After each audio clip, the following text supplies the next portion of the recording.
Tuto numéro 14, reconnaître les plantes sauvages comestibles, avec aujourd'hui la menthe sauvage. Donc voici ici un parterre de menthe sauvage, puisque la menthe fait des rhizomes, donc elles vont pas mal se multiplier. Et vous voyez actuellement la menthe sauvage est en fleur. Alors pour être exact, c'est la menthe pomme ou menthe suave, puisqu'il existe deux autres menthes que l'on trouve en sauvage ici en Gironde. On a la menthe pouillot, qui est une menthe qui est légèrement toxique, mais qui a des fleurs qui sont disposées complètement différemment. Et il y a la menthe aquatique, qui elle pousse vraiment les pieds dans l'eau et qui pareil va avoir une fleur qui va être au bout ronde avec deux autres fleurs en dessous rondes également. Alors c'est pas une fleur, c'est un ensemble, c'est une inflorescence. Ici, si vous regardez bien, on a des inflorescences qui sont allongées. Vraiment, vous voyez, un peu comme un épi, comme ça, avec plusieurs, on en a plusieurs côte à côte.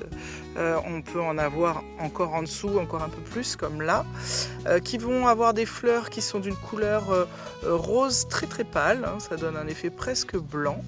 Et on va également, et surtout j'ai envie de dire, les reconnaître grâce à leurs feuilles. Alors, les feuilles, en fait, ce sont des feuilles, donc on l'appelle menthe à feuilles rondes également, puisque vous voyez, elle a des feuilles qui sont relativement rondes par rapport aux autres menthes qui vont avoir des feuilles un peu plus pointues.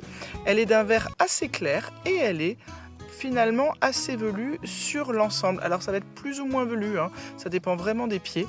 Évidemment, elle a une odeur de menthe caractéristique également.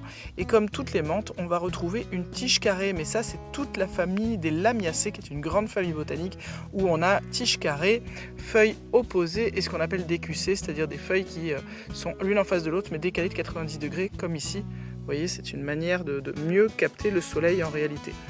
Donc si vous trouvez une plante qui sent la menthe dans la nature, en sauvage, c'est une menthe. Après, il faut savoir que les menthes s'hybrident énormément entre elles, donc ça peut faire que parfois on va avoir des menthes qui vont être hybridées entre des menthes sauvages et des menthes que vous pouvez avoir dans votre jardin.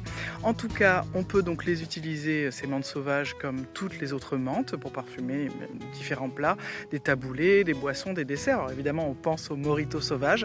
Alors il est vrai que le parfum de la menthe sauvage, celle que je vous ai montrée, qui s'appelle également menthe pomme, menthe à feuilles rondes ou menthe suave, a un parfum un peu différent, peut-être un peu moins agréable. Moi personnellement, là où je l'apprécie le plus, c'est vraiment pour infuser des desserts lactés, mais néanmoins ça n'empêche pas de faire des sirops ou d'autres compositions culinaires au gré de vos envies. Voilà, je vous dis à très bientôt pour d'autres vidéos. Bye bye!